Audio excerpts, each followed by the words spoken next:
जब हम रेडियो पर किसी विशेष चैनल को सुनते हैं तो चैनल निश्चित आवृत्ति से थोड़ी कम आवृत्ति पर अस्पष्ट होना शुरू हो जाता है। हमारे द्वारा सुनी जा सकने वाली चैनल की अस्पष्ट ध्वनि की आवृत्तियों के परास कहलाती है ट्यूनिंग परिपथ की बैंड चौड़ाई।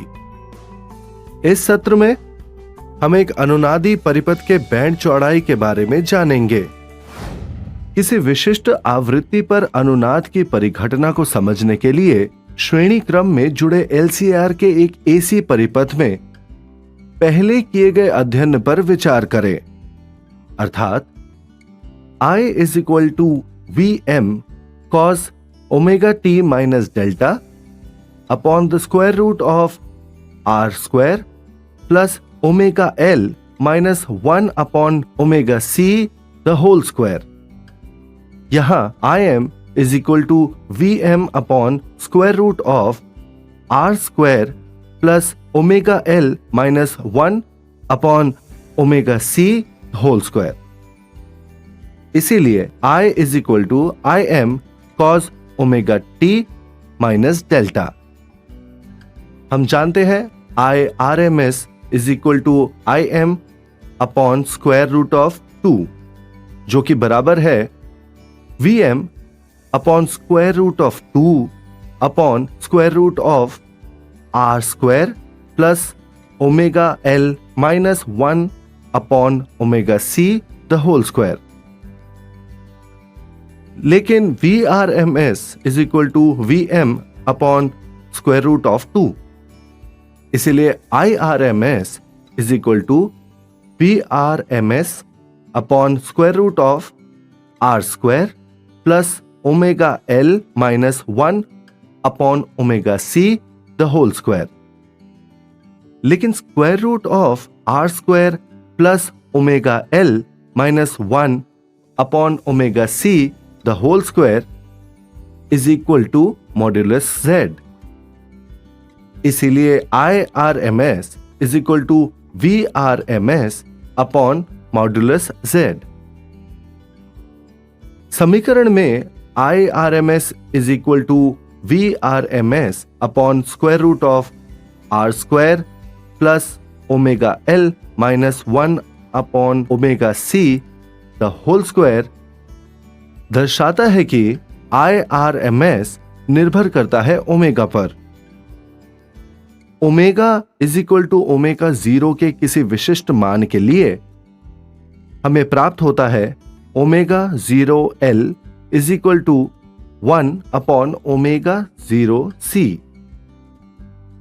ऐसी स्थिति में जो IRMS का मान होता है वो है IRMS is equal to VRMS upon R। लेकिन VRMS is equal to Vm upon square root of 2।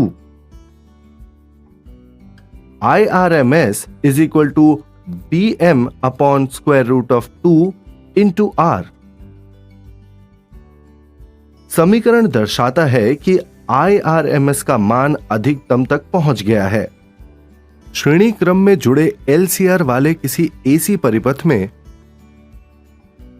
अनुनाद के लिए शर्त इस प्रकार है, omega 0 is equal to 1 upon square root of LC। Omega 0 को कहा जाता है प्राकृतिक कोणीय आवृत्ति या अनुनादी कोणीय आवृत्ति भी कहा जाता है। Q गुणांक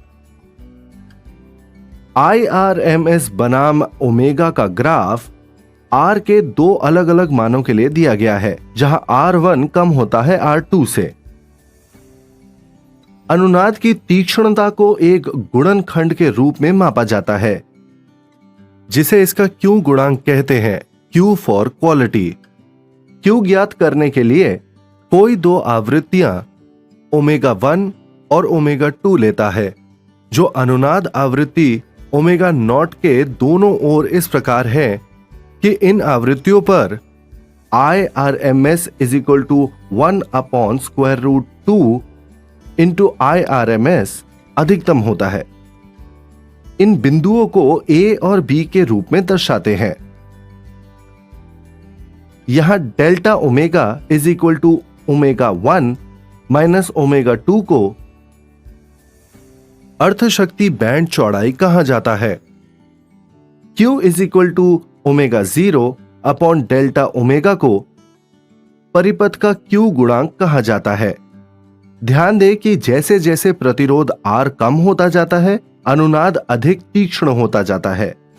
सारांश: अनुनाद आवृत्ति वह आवृत्ति है जिस पर LCR परिपथ की प्रतिबाधा न्यूनतम हो जाती है या परिपथ में विद्युत धारा अधिकतम हो जाती है।